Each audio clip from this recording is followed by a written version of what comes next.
Hi again everyone, welcome back again Bitcoin update. Guys, today was very amazing ya. Ini hari Jumat, sekarang udah masuk hari Sabtu. Weekend ini gloomy lagi, sad lagi. Karena market kembali mengsedih ya guys ya. But yeah, I guess today ya kita learn about anything can happen ya, anytime teman-teman sekalian. Gak ada yang bisa menduga ya, I guess gak ada yang bisa menduga dalam tanda kutip Bybit itu tiba-tiba dihack ya. So far harusnya dari segi informasi kita ngelihat ya di Telegram group itu, kalau kalian gabung tuh kayak di Cointelegraph ya. Cointelegraph sih telat sih tadinya. Kayaknya yang lebih early itu Watcher Guru biasanya. Terus ada Wu Blockchain News, dan saya ada satu lagi namanya Unfolded ya. Di situ dia lebih early ya dalam ngasih update dan dapat info dari Zach XBT kalau Bybit itu kena hack ya. Total ada sekitar 1,4 miliar dolar dalam bentuk Ethereum. Dan Ben Zhou di sini selaku CEO dari Bybit ya, waktu dia ngadain live streaming sebenarnya appreciated sih, karena dia masih meluangkan waktu ya secara signifikan ya, secara langsung untuk menyampaikan kondisi insiden daripada wallet Ethereum mereka yang dibobol. Nominalnya gede banget guys ya, 1,4 miliar dolar. Dan ini sebenarnya ya, ini jokes aside ya teman-teman ya, ini jokes ya. Jangan-jangan gara-gara Pi ya. Gara-gara dia bilang kan Pi network itu scam ya, bla bla bla bla bla bla bla. So ya, I don't know guys ya. Ya saya nggak tahu ya teman-teman sekalian ya. Tapi apakah iya ya? Harusnya enggak juga sih ya. Cuma begini, Indian ya guys, what happened today ini sebenarnya banyak mengajarkan kepada teman-teman juga sih terkait dengan self custody. Itu penting ya. Sebaiknya jangan taruh aset kalian terlalu banyak di dalam exchange. Ada baiknya save your asset di cold wallet ya, di self custody, artinya kalian simpan sendiri, private key sendiri ya, lebih nyaman gitu ya. Jadi kalau misalnya ada kejadian kayak gini juga nggak panik gitu. Akhirnya apa, kalau kita lihat hari ini Ben Zhou ya mewakili Bybit of course ya, because he's the CEO ya kan. Jadi jelasin tuh ya, tadi sampai mana ya, kayaknya di live streaming dia udah ngomong deh soal withdrawal bakal ke pending karena terlalu banyak yang nge-rush ya withdraw dan bla bla bla. Ini sebenarnya kalau kejadian apakah ini akan jadi the next FTX ya, amit-amit sih jangan sampai ya the next FTX. Karena kalau misalkan kita beneran ketemu the next FTX, waduh ya, Bitcoin bener-bener masuk bear market guys ya. Walaupun kondisinya menurut saya kurang begitu ideal, karena commonly ya, atau secara umum kita ngelihat kondisi di dalam bear market itu biasanya diiringi juga dengan faktor-faktor lainnya seperti fundamental economy, macro economy ya. Terus kita tahu hari ini dapat kabar kalau China M1 itu melejit banget ya, nembus langit dan menuju ke langit yang lebih tinggi lagi dari langit-langit yang sebelumnya. So sebenarnya secara makro I think it's fine ya. Apalagi saya dapat kabar, bukan dapat kabar lagi, tapi sebenarnya saya pengen tunjukin ke teman-teman nih ya. Ini kalau kamu cek Fed punya monetary policy update yang terakhir, ini kan tanggal 28-29 nih pertemuan mereka teman-teman. Tapi kan untuk meeting minutes-nya dirilisnya biasanya 3 minggu setelah, which means ya jatuhnya di tanggal sekitar beberapa hari yang lalu. Dan di sini kita udah ngedapetin update yang menurut saya cukup hot ya, cukup signifikan ya. Sebenarnya saya double check dulu, tadi saya baca di page nomor 15 ya. Ini kita lihat page nomor 15 teman-teman. Di mana tadi? Iya, ini 11, berarti ini 13, 14, 15. There we go teman-teman sekalian. Di sini jelas ya disampaikan ya bahwa various participants noted that it may be appropriate to consider pausing or slowing balance sheet runoff until the resolution of this event. Kemudian sebenarnya salah satu lagi ada juga dia ngomongin, tapi ini sebenarnya lebih ngebahas tentang, kalau kalian ingat ya, saya ada sempat posting dari saya lupa lagi teman-teman sekalian ya. Dia punya grup, bukan dia punya grup ya, kita bilang kayak dia punya organisasi intinya kayak penasehat gitu ya teman-teman sekalian. Dan dia menyampaikan di sini bahwa Most dealers expected that SOMA redemptions, quantitative tightening or QT, will end in June or July of 2025. Kalian tinggal cek aja ke linknya, saya sertakan di situ. Jadi saya juga tidak bisa berbohong, teman-teman. Ya, kamu tinggal baca sendiri. Ini dikeluarin oleh Treasury Borrowing Advisory Committee. Ya, jadi TBAC, ya TBAC. Itu komitenya, dan dia memberikan statement seperti itu bahwa di bulan Juni ya ekspektasinya teman-teman kita bisa ngelihat nih mana nih Soma Juni 1.79 ya 1.79 trillion dollar and bla bla bla. Nih dia teman-teman ya, debt managers Takura dan summarize primary dealers views on potential changes to the size of composition and bla bla bla bla.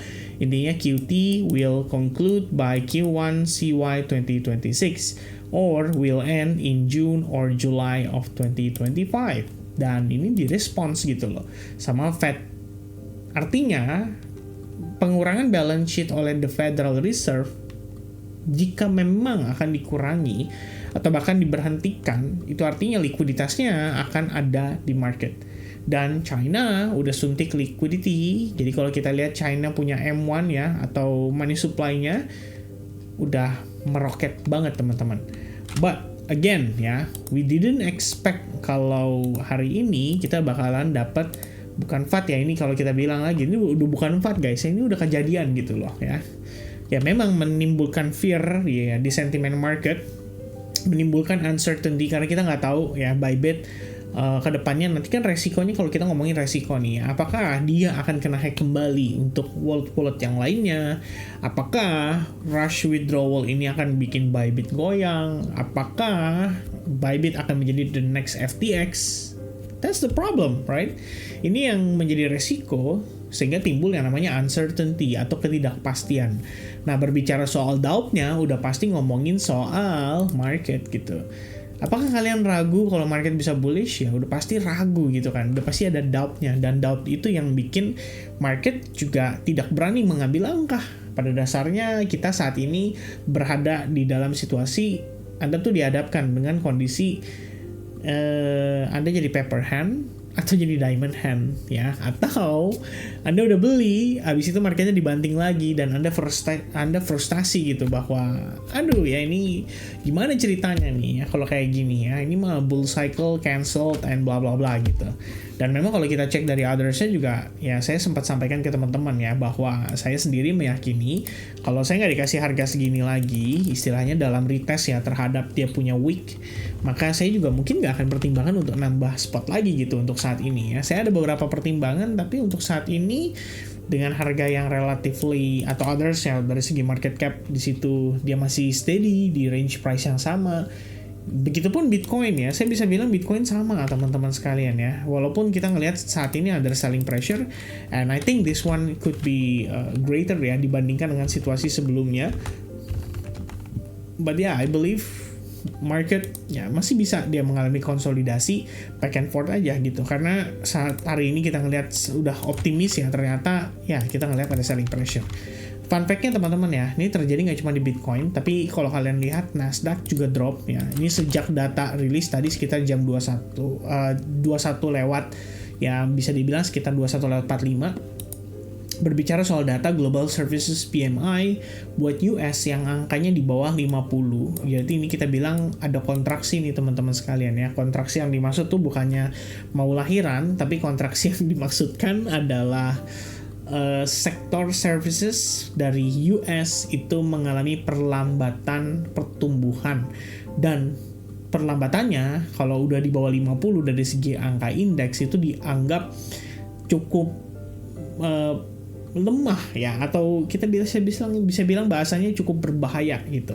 Jadi begitu rilis data tersebut 2145, what happened with Nasdaq ya, dia drop cukup signifikan. S&P 500 juga sama teman-teman, dia drop cukup signifikan karena hubungannya adalah dengan services. Kalau manufacture ini harusnya ke Dow Jones ya, which means Kalau Dow Jones itu berarti US 30 Dow Jones, there we go. Ya mungkin dropnya nggak separah si S&P 500 dan Nasdaq gitu ya. Kalau kita lihat ini, kita zoom out nih, ini between S&P 500 tuh ya, kita zoom out dan juga Nasdaq ya. I think yang lebih parah itu lebih ke S&P 500 dan Nasdaq. Sementara Dow Jones kalau kita zoom out masih ada potensi malah untuk jadi higher low. Ya walaupun technically ya, kayak begitulah teman-teman sekalian ya. Tapi manufakturnya baik-baik aja gitu ya. Bisa dibilang malah positif gitu. Ini mungkin disebabkan oleh penerapan tarif dagang. Jadi para pelaku pasar atau para pengusaha di US, mereka mulai bertransisi dan lebih fokus kembali terhadap manufaktur. Karena kalau tarif dagangnya Trump ya dijalankan, ya harapannya kan adalah nggak banyak orang import gitu. Lebih banyak orang memakai produk dalam negeri. Artinya manufaktur dalam negeri harus berjalan. Ya idealnya mungkin begitu.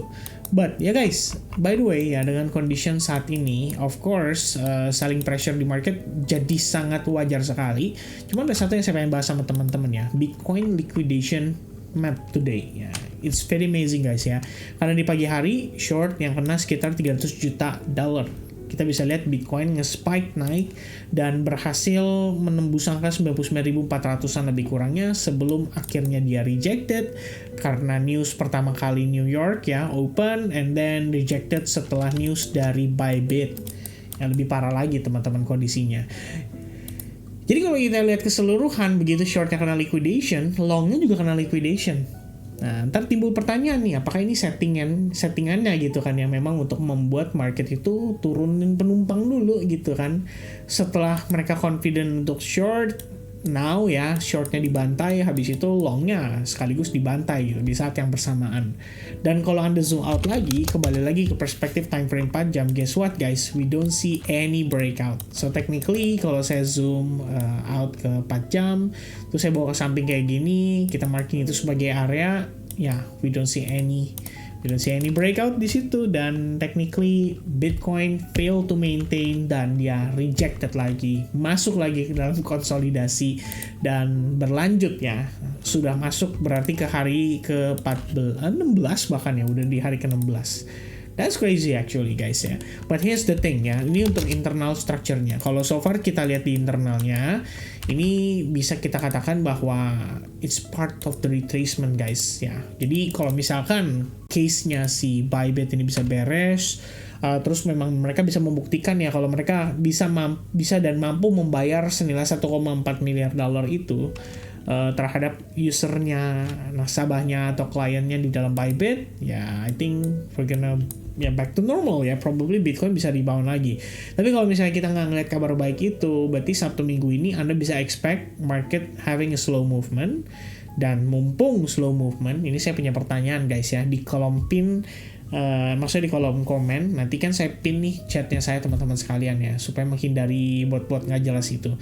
Tolong kasih tahu ke saya ya, lebih menarik kita bahas materi atau kita ngomongin soal market secara gambaran besar ya. Jadi dari Bitcoin, market cap, kemudian makro, kemudian kita ngomongin dari sisi pengaruhnya gimana, efeknya, dan kapan kita mulai ngerasain itu, harapannya di kapan itu. Kita bahas semua secara lengkap di sana ya. Jadi kasih tahu ke saya, kalian suka materi, kalian suka market outlook atau gimana ya, tell me ya di kolom komen teman-teman sekalian. Dan by the way ya, ini buat nambahin terakhir ya, ini masih ada potensi yang namanya higher low.